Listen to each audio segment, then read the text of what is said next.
Rich Eisen's more successful in this field than I'll ever be, in all likelihood. Rich Eisen has millions and millions of dollars because he's a wonderful broadcaster. Rich Eisen is a really smart guy.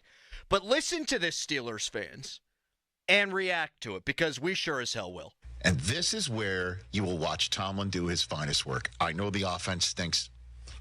I get it. And you're feeling how great it was, right? And Arizona comes in and beats you up in your house. And the number of times we've seen coaches get on the hot seat because Arizona comes into your house and beats you up. That got Mike McCarthy, if you remember. It did. Arizona went into Lambeau, beat the Packers, and they told Mike, we're done. Adios. See ya. They did it to him again. Because of that. Yeah. It's happened before. And if Steelers fans, I'll say it one more time. If you want this to be the moment the Steelers finally get rid of Mike Tomlin, you are out of your freaking minds. I will tell you this. We're hearing what? 7 to 10 jobs are open right now? Yeah, 7 to 10. And you can hear about the hot coordinators, and you could hear about my coach at Michigan, Jim Harbaugh, whoever it might be. If this guy is put out on the market by the Pittsburgh Steelers, everyone will be falling all over themselves. And whatever the Steelers are paying him right now, he could double it. Yeah, undoubtedly. And Andy Reid got fired, and he got a job, and he won a Super Bowl. Congratulations to Andy Reid. Philadelphia was no worse off for it. In fact, they won a Super Bowl, went back to another one with 2 separate coaches. Right. He also brought up Mike McCarthy there at the beginning of that, Paul. Mike McCarthy got fired, and then what does LaFleur do? Yeah. He comes in, he goes to championship games. Just because you're a great coach, and I do think Mike Tomlin's a great coach, doesn't mean things can't get stale. And you know what stale sounds like to me, Paul? For this great organization, no playoff wins in 7 years, because that's the fact. 3 playoff wins in 14 years, that's the fact. And oh, by the last 3 playoff games they've played, they've given up, on average, 45 points per game. Are we not, the people who watch this team week in and week out, allowed to feel like Mike Tomlin's falling short?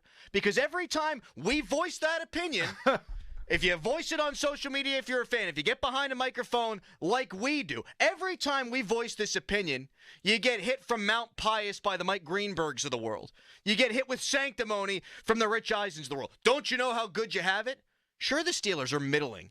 And for some franchises, like the Detroits of the world, though they've turned it around, like the Bengals of the world, though they've turned it around, other franchises, I'm sure, yes, would kill the Raiders for Mike Tomlin. But here, you got to, A, be consistently making the playoffs, B, win playoff games when you get there, and C, for sure as friggin' hell, not get your ass run every time you make the playoffs. Especially on your home field.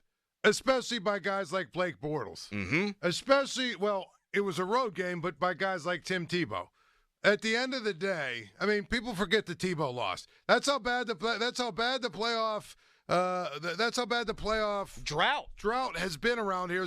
The Tebow loss is a distant memory. The biggest thing is, go one step further. Brian Billick, they fired him. They ended up with John Harbaugh, and they won a Super Bowl. So they won a Super Bowl with a guy. It got stale. They fired him. They bring in another guy, and guess what? He wins a Super Bowl.